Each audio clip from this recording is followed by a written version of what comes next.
Infinix says that this device can go from 0 to 100% in 17 minutes. Well, I'm eager to see how that works, so I'm going to go ahead and plug this now. Don't worry, it's not charging yet. And now I'll get the timer, and we're going to just set 17 minutes to the clock and we'll get the timer started. If you're new to the channel, welcome, and if you're a returning viewer, welcome back. I'd love it if you could hit that like button so more people can benefit from the knowledge that we'll be sharing in this video from the Infinix Note 12 VIP. All right, I've said too much. Without further ado, let's get into the video. So before diving into the features, we'll start with the unboxing of this device. Many environmentally conscious flagship boxes have become a very brief and flat experience. This has been a trend since 2020. Infinix still gives you one gigantic box with just about everything you need to use your device. Once you open the box, you get a wrapped device displaying all of its key features, which we'll be getting to later. Underneath the device, you get the smaller box that contains the SIM ejector tool, X-Pack and X-Club invites, an MTN voucher that gives you 1.5 gigabytes of free data, warranty manual, and one silicone case. One surprise addition that makes this feel even more like an important phone is that it comes with a glass screen protector in the box. While I'm not 100% sure of the integrity of the screen protector, I think it's a very thoughtful addition to the box. It's an excellent way to give users more value for money anyway. At the last layer of the box is where you get the 120-watt fast charger, and it is huge. You get wired headphones, you get a USB Type-C cable for charging the device, and as a side note, if you're a fan of ASMR, I have already uploaded an ASMR version of this unboxing on the channel, and you can watch that with the card up above or the link in the description. While you are there, don't forget to subscribe and turn on post notifications. Really, it really helps. As far as impressive designs go, the Infinix Note 12 VIP gets top marks. The device comes in two colors. After seeing both colors firsthand, it is almost difficult to decide which one I like better. Generally, Infinix has never been shy with the design of their devices. Looking back at older devices, you can tell that they want you to fall in love at first sight with their devices before you even know what they carry on the inside. Infinix calls the two colors that this device comes in, the cayenne gray and the forest black. Seeing the forest black color firsthand was a bit confusing considering that it looked darker in the shade of blue than black. But either way, in both colors, the Infinix Note 12 VIP looks like a premium device. If you're someone who just likes your device to look, plain and premium, then I think you would prefer the cayenne gray color. But if you like to have the extra touch of color effect, then the gradient color feel of the forest black will suit you. Away from the colors, and holding this device in my hands does not fall short of expectations either. With the Infinix Note 12 VIP, you won't miss out on what it feels like to hold a premium device. I have the iPhone 12 Pro Max, I've used the Samsung Galaxy S22 Ultra, and I think it's safe to say that Infinix Note 12 VIP is almost reaching the same levels as these two devices, which they both cost more than 3 times the price of the Note 12 VIP. Infinix says that the back of this device is made from a glass fiber material. Please note that this is not glass, it is more like a high quality plastic material. The sides, however, are made from aluminum, somewhat like what Apple has been doing since the iPhone 12 for the iPhone 12 series. It is a very flat tool, and if you want to, you can stand your phone on the side if you ever have a use case for that. The front of the device is also glass, but it's not Corning's Gorilla Glass, so I cannot really say just how tough the screen would be. Maybe that is why they added a screen protector. Maybe. You also cannot miss the bold camera system on the back. For the cayenne gray color that we have here, I like how the camera area adds some contrast to the look of the back of the device. One thing worth mentioning about the camera setup is that despite having such a huge 108 megapixel sensor, you don't get a huge camera bump. It is still flat on the back and avoids creating a wobble or too much of a wobble when the device is on a flat surface, but it still does do that. I think having this setup span across this back in this manner contributed to eliminating much of that wobble. Considering the size and weight, I think Infinix tried to keep this device as close to the middle of the scale as possible. It is definitely not a portable device at approximately 6.44 inches and it weighs 199 grams. Still, you don't get something too big or too heavy. Finally, going around the device, you get the tray on the left side that can take 2 nano SIMs and 1 micro SD card on the other side. On the right side, we have the standard volume rockers and the power button. The power button doubles as a fingerprint reader, and if you watch my reviews, it's where I like the fingerprint reader to be. At the bottom of the device, you get the headphone port, you get a microphone, the USB-C charging port, and the speaker grill. At the top, we get another speaker grill and the microphone to give you a stereo listening experience, and the sound quality was quite nice on the Infinix Note 12 VIP. Infinix got the fingerprint free design right with this device on the back. If you do not want to use the phone with a case, you don't have to worry about the back of your phone being a fingerprint magnet. The matte finish on the back saves you from that stress, but the front is a fingerprint magnet. The Infinix Note 12 VIP's display is another category that I'm highly impressed with. You get a 6.7-inch AMOLED display with a 10-bit color depth on paper. For the screen's resolution, it is 1080 by 2400 pixels with the screen and a refresh rate of 120 Hz. The touch sampling rate is as high as 360 Hz and its contrast ratio is 400,000 to 1. Another quirk is that it can hit a peak brightness of 700 nits. In summary, this screen was designed to impress. Numbers aside, the display of this device did not disappoint. The 10-bit color depth was evident in how the colors on the screen popped, both on the interface and when I watched videos with it. If you have the internet bandwidth, this phone can stream up to 1440p content in 60 frames per second, and I can assure you that you will definitely enjoy it. You enjoy the display's quality. I like how the colors were punchy. The 700 nits of peak brightness also came in handy when I had to use this device in the direct sunlight. Even watching videos and scrolling on social media, I could still see my screen outdoors on a sunny day.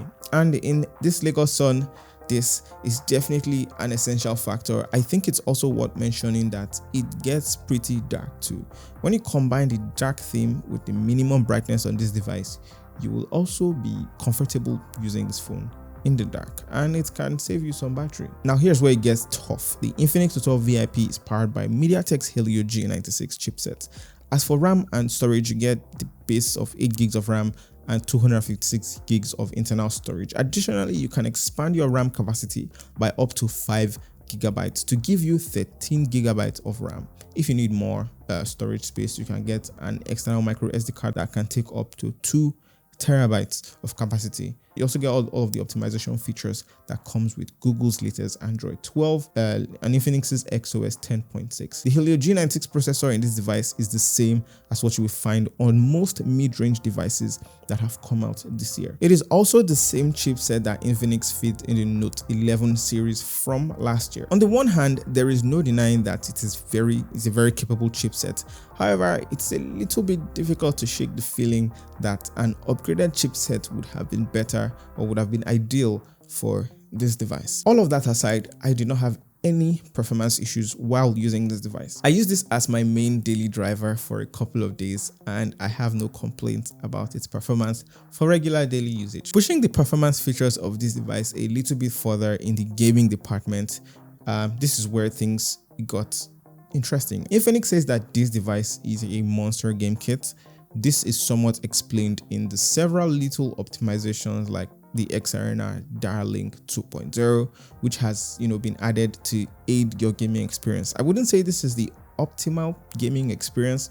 If you're a casual gamer like me, then you should have zero issues with how this performs with gaming. However, I did notice that the device responded differently to different games. If you're a PUBG fan, you will surely enjoy this device. Playing PUBG was smooth and lag-free even at the highest graphics quality. While PUBG is not the most graphic intensive game in the world, it certainly requires a lot of processing power for extensive open world gameplay. I also noticed that the game prompted me that the Ultra HD mode and some other modes, the HDR mode, would soon be available for the Infinix Note 12 VIP. So I really don't know what that means. As for Genshin Impact, which is just about as graphic intensive as you can get, the game ran very smoothly at the lowest graphic setting. I decided to push this device to its limits by playing Genshin Impact at its highest graphic setting.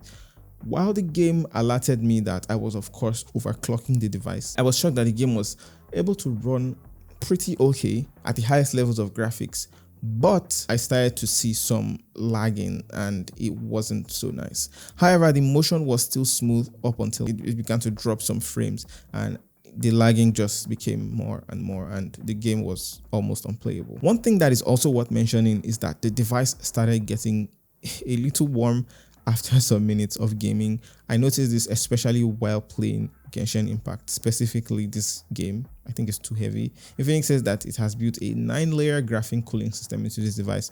I think that this system has helped to keep the machine from overheating and underperforming, considering that I was jumping from one game to the next game, often within the same breath, but it was still warm. Finally, on gaming, as a huge fan of Call of Duty, there was no way I was not going to test this device without playing Call of Duty. Sadly, unlike the capabilities of this device for Genshin Impact and PUBG, Call of Duty kind of misses out. I'll go right out to say that Call of Duty ran well without any lag whatsoever. However, I have a problem because I could not play higher than the medium graphics for Call of Duty.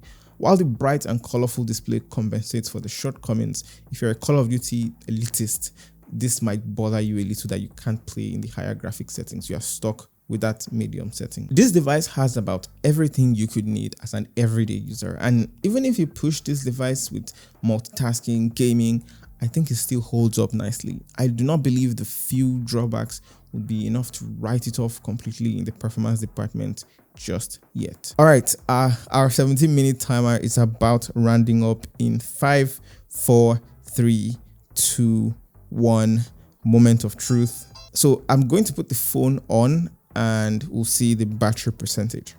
All right, so the phone is on, and as we can see here, we've got 84% in 70 minutes of charging, and this is with Furious mode turned on.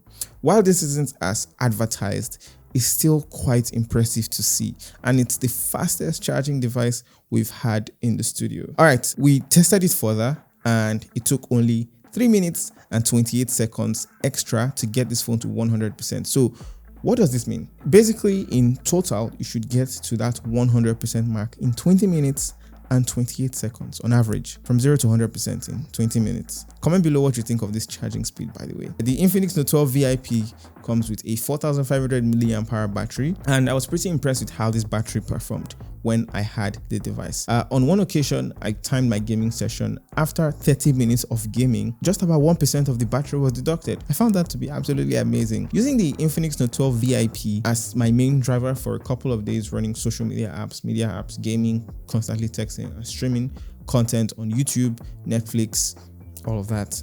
All I needed was a full charge and I was good to go for the day. But that is where it gets even more interesting. Charging. As I mentioned, this is the fastest charging device I've ever tested. The title was initially held by Xiaomi 12 Pro, which went from 0 to 100% in 35 minutes. Now there is a Furious mode charging, this Furious charging mode that comes with the Infinix Note 12 VIP, and this is what allows this device to burst all the way from 0 to 100% in 17 minutes as advertised, but 20 minutes from our test. But it's also worth mentioning that I tried charging this device without the Furious mode turned on, and the 120 watt charger that comes in the box will get this device from 0 to 100% in 27 minutes. Is still the fastest. I did find a lot of comments about how this could affect the battery life over time, because it's illegal like that for it to charge that fast. And I also think these are very valid concerns. First, I think that constant exposure to Furious charging could affect the battery life in the long term. However, I believe that Infinix planned for it. First thing is that the device automatically stops charging once the device gets to the 100% mark. And secondly, you can always turn the Furious charging mode off. You should probably only use it in like emergency situations. Although that could literally be any day and every day if you are, if you have the NEPA situation in Nigeria, like we all do.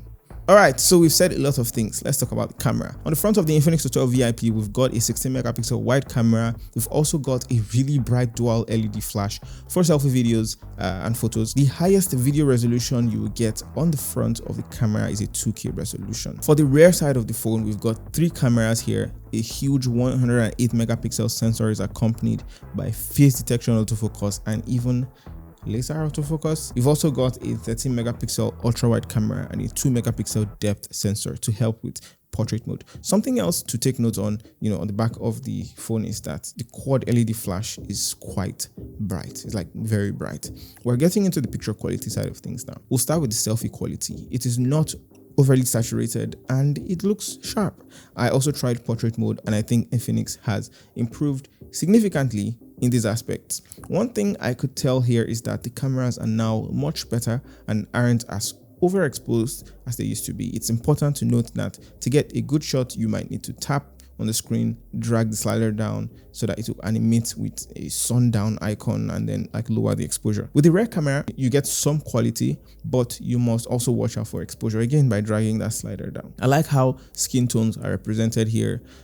They are not overly saturated again. You do notice quite a bit of sharpening in Infinix's shots on the back camera, whether it's not so bright inside or very bright. Up close, the shots also look nice and the reds pop when you find the right balance. You can also go from a 13 megapixel ultra wide shot, which has a fair bit of distortion and lesser sharpness, compared to the larger sensors 1x photo, which has better dynamic range and even more sharpness. You can go up to 5x zoom and even 10x zoom if you want to capture stuff that is far, maybe text or faraway objects, and they will be somewhat legible. The phone can also shoot in a 108 megapixel mode. You can toggle that on the camera at the top, and once you do that, you will need to hold steady for like 1 second. The file size is also significant. There's a significant difference. A normal image compared to a 108 megapixel image is 2 megabytes to 16.1 megabytes, and it's precisely like a 7 times difference. With the normal shots on your phone, there is a limit to which you can zoom, but with the 108 megapixel shots, you can actually zoom in much further and see much of the detail because of the image size. It's 12,000 by 9,000 compared to 3,900 by 2,900 on a regular image. One thing that surprised me here is super night mode. I exclaimed when I first saw the results. It was almost like night and day, really. Okay, this is the night shot, and this is how we saw it in real life, truly. When we turned on night mode or super night mode and we captured it, this is what we got. It was very bright and the exposure levels were significantly high. This was done all by the phone with no editing, but the processing is not so great when you zoom. I also liked how Infinix improved the selfie video quality. Although it is less saturated, it captures more in dynamic range side of things, and you can edit it to suit your videos better. You also have portrait video for the front camera, which is always nice to see. You can also track your eye movement to keep yourself in focus. But again, it is not so saturated. It's even a bit washed out somehow. The back camera also does a decent job of capturing video, and it can get to start looking too sharp at some point. However, using the portrait video on the rear camera was a struggle, especially if the subject is moving, but it can work for more static up-close subjects. You can see the detail in how the lens prioritizes depth of field, but that changes if your field of view is much broader, or say you're shooting outdoors. The stabilization mode is one feature that many people will find very helpful in Infinix's Note 12 VIP camera. If you look at this shot, it's a regular shot from the camera, and then this shot is, we're trying to walk in a straight line here. When you turn stabilization on, everything changes. And no matter how rough you walk, it will produce a smooth footage. The footage will be smooth within reasonable levels. One thing I could not help but constantly comment on this device was its interface. While it still bugs you with various bloatware apps and notifications, the user interface on the Infinix 12 VIP got a massive facelift from what we're used to with Infinix devices. Little things like how the interface is set up, the icons for the apps, and the colors used, everything was very noteworthy. Pun intended. The shortcut tab comes up if you swipe and hold from the left corner to the right corner, and then if you swipe from the bottom corner, bottom left corner, or bottom right corner, you get Google Assistant. Simple stuff like that. Everything just maintains the feel of the device and lets it look premium. As for security, you get the power button fingerprint scanner, then Face ID, password, PIN, and pattern. The fingerprint scanner was quite responsive. I like how once I clicked on the power button, it opened up immediately. Face unlock was impressive. With face unlock, sometimes it would hit or miss. Personally, because the power button is the fingerprint reader, I found myself using it more often than the face unlock feature. However, the face unlock feature was fast. I think the face unlock could still use some improvements with the Infinix devices. All things considered, I think it's safe to say that the Infinix Note 12 VIP lived up to its status as an important phone. There are, of course, certain areas where I would have loved to see the Note 12 VIP shine a little more. For example, the improved UI could have been an excellent opportunity to cut down on the bloatware. Also, the device does not have an IPX water resistant rating. In conclusion, for its retail price of around 199,900 naira, which is 200,000 if you had 100 naira, you are getting a device that you can do just about anything you need, and I believe that is the most important thing. So many important things happening today. As always, I would love to hear your thoughts on this device in the comment section below. And if you enjoyed this video, please hit that like button so more people can see it and benefit from all our analysis. Also, kindly subscribe to the channel and turn on notifications, hit the bell icon so you don't miss any new video we upload. Thank you so much for watching this one. I'll see you guys in the very next one. Peace out.